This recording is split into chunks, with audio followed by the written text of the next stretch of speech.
Good morning, whatever time it is while you're watching this. Here it's 10:30 a.m. on a Thursday morning. I just finished work after having a super early shift. Started around 3:30 this morning, so one positive of that I get to finish early. I feel knackered for the rest of the day though. That's the only problem. Anyway, so today looking at this band, a band that had quite a lot of success the mid late 90s through the early 2000s. Garbage. And I own three secondhand Garbage albums. Their debut self-titled album, Garbage 2.0, and Beautiful Garbage, which is that their third album? I don't think it is. I think it might be another one between that. No, it is their third album, 2001. Um, this first one here, I got this when I was living in South Korea. You can see the price tag on there. It's got a 20% discount. 5,600 won would be about $6 New Zealand, which is about two $3.50 American at a estimate. And I like this album. That's why I bought it. And when I was young, I liked this album as well because of one particular song, especially, and that is song number. Where is it on the track listing? Let's see where it is. It's not Superfiction. It's not Queer. I do like those two songs, but that's not the song. Only When Happy When It Rains. As Heaven Is Wide, Not My Idea, A Stroke of Luck. 7 Vow. Vow is the song that I like. When I was around the age of 14 or 15, I loved that song. And I still really like it. So I have this tendency when I'm listening to music, especially if I'm with my wife. My wife doesn't know much about music. She's not really interested in it. But sometimes like she knows I am interested. She'll ask me things, and often I'll say, "Oh, this is my favorite song. I love this song. This is my," and she'll say, and I say that a lot, and she'll say, well, "What do you mean it's your favorite song? How many favorite songs do you have? Last week you told me another song was your favorite song." And I'm like, and I realized, yeah, I do say that a lot. So what I did is I have a list. I wrote it in a notebook, a list of songs that I consider my favorite songs, and to be classed within this list, it has to be a song that's not just a song that's like a brief infatuation, where sometimes you'll hear a new song and you absolutely love it and you'll listen to it 1,000 times on repeat. I'm trying to think of a song I've done that to recently. Um, Storm Sun by Enslaved, the Norwegian black metal, Viking metal band. They've got a song called Storm Sun. And I came across the video of that on YouTube, and I really liked the song. And for a couple of days, I couldn't get enough of it.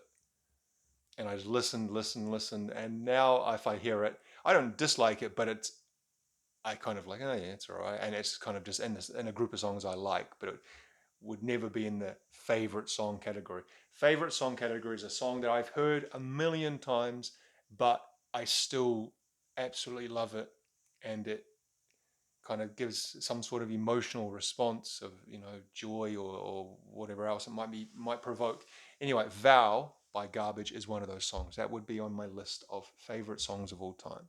It's not a huge list, but it's not a small list either. Um, and when I was young, I loved that song as well. There was something about it. It's got a real. Often I associate colors with songs, but when I hear that song, it has a kind of like a silver blue feeling for me. A mixture of like a darkish blue with a cutting silver, which might sound weird, but yeah.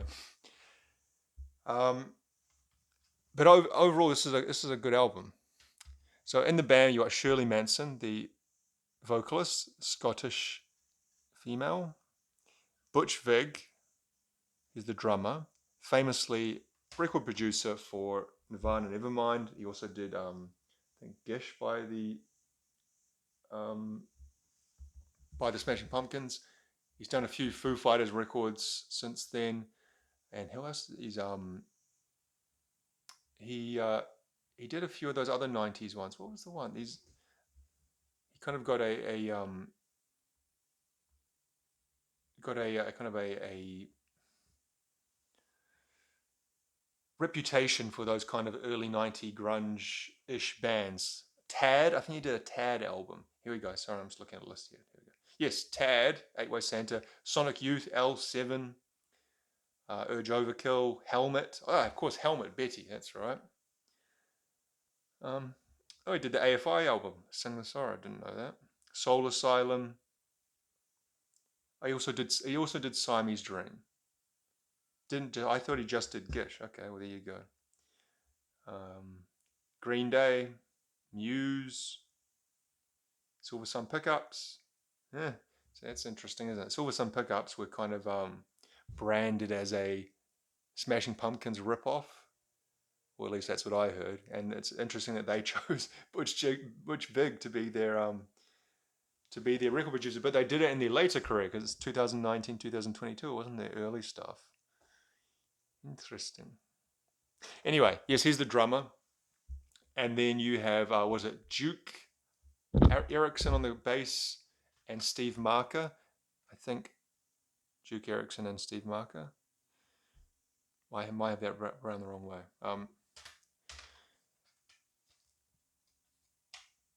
The album's in good condition. Now, I assume this is the Korean issuing, made in Korea, yes. So, this kind of music is not big.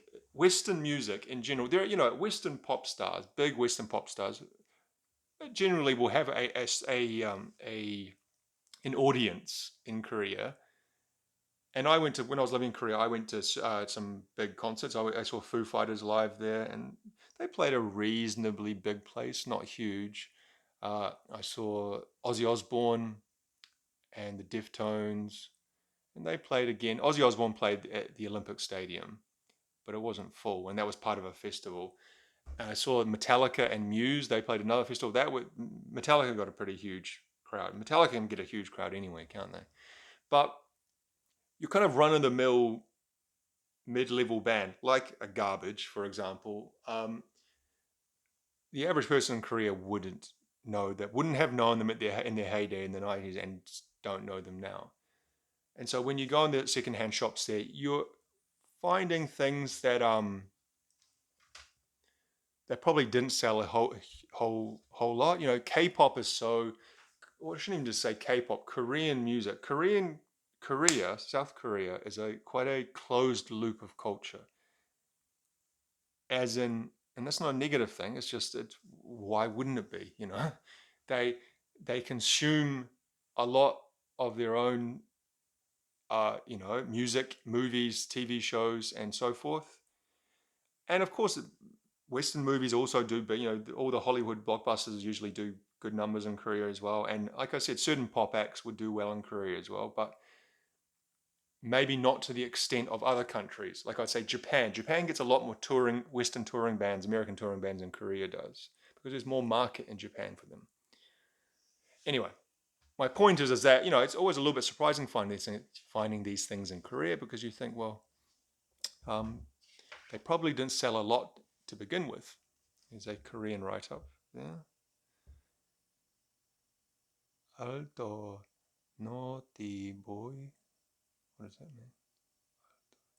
mean? One more Korean there. Look, I think they're comparing them to Depeche Mode and Nine Inch Nails, House of Pain, or House of Pain. Anyway, good album. My favorite album of theirs. 2.0 was next. This one I don't enjoy as much. It's a good album, and it's got some good songs, but I don't like all the songs. The singles off this were Push It and what was the other one? Paranoid, I think. Where is that? I think I'm Paranoid. Or was that on the other album? Oh yeah, there is. Track 2. I think I'm Paranoid. I like Push It. I think I'm Paranoid. I don't like the cover art of this at all. Just doesn't do anything for me.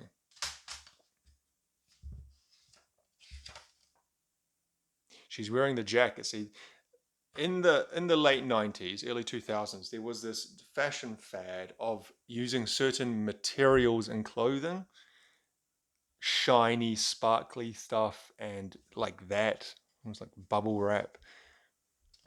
And so it reminds me of that. It reminds me of that dumb fashion style we used to see around. And so for me, it ages the album and it puts it too much of that time. And I just don't like it as the cover as it is. That even without that aspect to it, I don't like it. But I think this album did pretty well when it came out. It did at least as well as their debut. 4 million worldwide it sold. Now their third album, when this first came out, I didn't listen to it as much, but having bought it secondhand, I have listened to it. It's all right. It's got more of a new wavy and less of an alternative rock sound. You know what? If this one here was very much in the alternative rock sound sonic sphere. This one was verging more towards the electronic and taking some of that late 90s trip hop electronic influence, whereas this one is going kind of more new wavy. And that one's got that cherry lip song, which is a good indication of the sound I'm talking about. This one didn't sell as well as the previous two, but by 2001, many things weren't selling as well because that was kind of when the arse was falling out the bottom of the record industry with file sharing and all that kind of stuff. But yeah, it's got some quite catchy songs. It's not a bad album. It's just you can hear that it has evolved beyond what they were doing in the previous albums. So yeah, Garbage. Not a band, and quite a unique band, I think. They don't really sound like anyone else. Having a female vocalist, you realize that within rock, alternative rock and stuff, that there isn't a huge number of female vocalists. You think there's Hole with Courtney Love and Veruca Salt, L7, I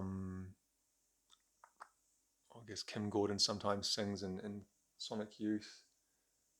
And there's a few other bands I'm sure I'm forgetting, but I think, yeah, they had their own sound and they made some good music, and they are still going as far as I know. I think they are, like almost every band from that era, had a bit of a hiatus in the kind of late 2000s and then got back together. So it's about 93, 2005, broke up. 2007, just 1 year, got back together, broke up again, or hiatus.